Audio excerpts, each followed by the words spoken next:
I don't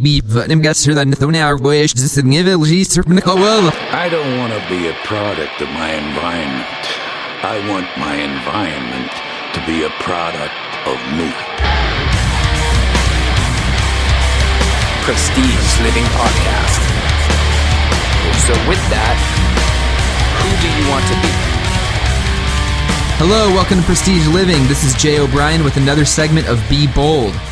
One of our very first Be Bold episodes last year was titled Make Someone's Day, and it actually ranked one of the all-time favorite episodes and received almost more downloads than any other Be Bold. Today's part 2 to that episode, and if you haven't yet listened to the original Make Someone's Day, I suggest doing so, as it's a really good platform to sort of revisit, and it helps segue into this sequel, if you will. If you've put any of the habits before on the original Make Someone's Day into practice, give yourself a huge pat on the back, because you've probably now experienced and witnessed firsthand what such a very, very small gesture can do for another person. And I've said it before and I'll say it again, if you have the power to really make someone's day, you would be absolutely crazy not to. Now, some of the things we mentioned before involve spending money on other people, and although there are plenty of ways to show appreciation for others and make a significantly positive impact to their day that are completely free, this is still something I am a huge advocate for, whether it's something you're in a position to do very, very little of or a considerable amount of. Giving really is the key to receiving anyway.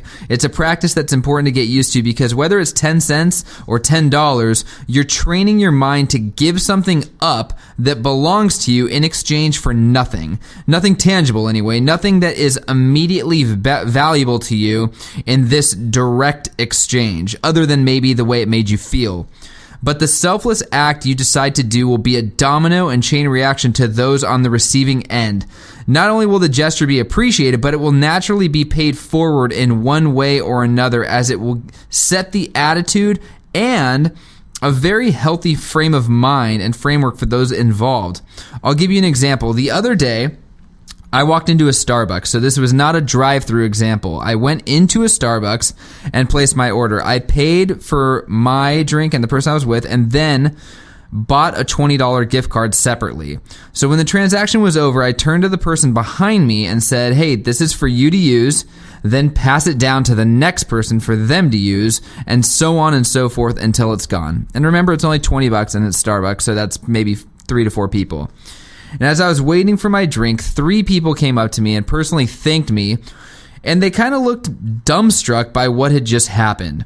And I'm sure all these people are stoked to get a free drink and all, but I think it's way more than that. I think that they're mostly taken back by such a simple illustration of decency from one human being to another, especially when you're in an environment where not only are people not paying for each other's drinks, people aren't even saying hi to each other. In fact, you're not even making eye contact with other customers in the line. You're just like zoomed in, get your drink, move on with your day, and no one converses with anybody. Even a simple hello goes a long way, let alone paying for someone's drink. And perhaps by handing the gift card to the person behind them, they felt like they were able to give too. So this month I have a new experiment in play.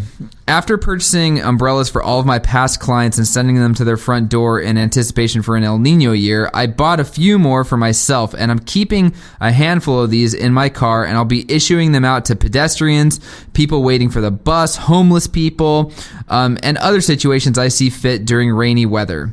The umbrella costs $13. Think about this. How appreciative would you be if someone saved you from being soaking wet in cold and rainy weather? $13 is the least someone can do, especially for such a profound impact on the situation. It's money that you would have spent anyway on some cheap lunch or something even more worthless than that maybe. But again, if you have the power to make someone's day in any way, you'd be absolutely crazy not to. The other side of these daily practices, as I said before, don't have to involve money. Perhaps something that's even more valuable, however, your time. And we've gone over this a bunch on this show. But time is a very, very valuable thing.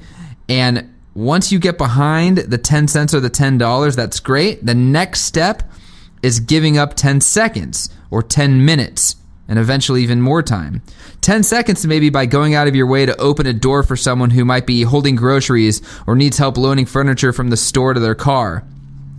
10 minutes maybe by calling someone you haven't spoken to in a while. Maybe it's your mother or your grandparents. Something so simple that can go so far.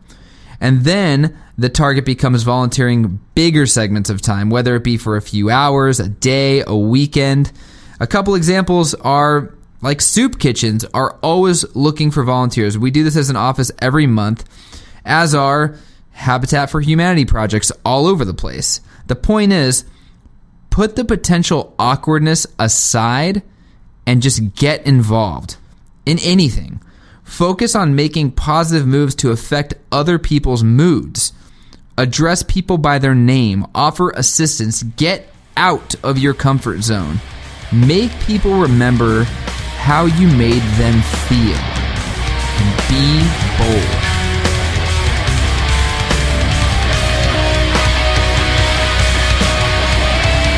If you would like to be on the Prestige Living Podcast or know someone that would be a great guest, go to www.prestigelivingpodcast.com.